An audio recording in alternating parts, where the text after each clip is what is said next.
सखर की नैब अदालत ने विफाकी वजीर खुर्शीद शाह को 1 माह के लिए इलाज की गर्ज से बैरूनी मुल्क जाने की इजाजत दे दी है। अदालत ने बैरूनी मुल्क जाने से पहले खुर्शीद शाह को 10 लाख रुपए के जमानती मचलके भी जमा कराने का हुक्म दिया है। इस पर बात करेंगे डॉन न्यूज के नुमाइंदे उबैदुल्ला शेख से। उबैद, बताइएगा, खुर्शीद शाह से मुतालिक अदालत ने मजीद क्या अहकाम जारी किए हैं?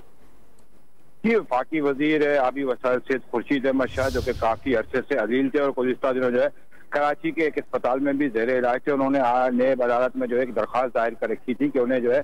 इलाज के लिए बैरून मुल्क जाने की इजाज़त दी जाए, जिसकी आज जो समाअत हुई, जिसके मौके पर जो है वफाकी वजीर आबी वसाइल से खुर्शीद अहमद शाह और उनके साहबजादे और दामाद अवैस शाह भी जो है पेश हुए थे अदालत में। अदालत में जो है गुज़िश्ता समाअत पर जो है अदालत की जानिब से जो मेडिकल बोर्ड तश्कील दिया गया था, उसकी रिपोर्ट भी जमा कराई गई थी, जिसमें जो है खुर्शीद शाह को इलाज के लिए बाहर जाने की सिफारिश जो की गई थी, उस पर जो है आज अदालत ने फैसला सुनाते हुए जो है खुर्शीद शाह को 1 माह के लिए इलाज के लिए बैरून मुल्क जाने की इजाजत दे दी और 10 लाख के जमानती मुचलके जमा कराने का भी हुक्म दिया है। जी, बहुत शुक्रिया आपका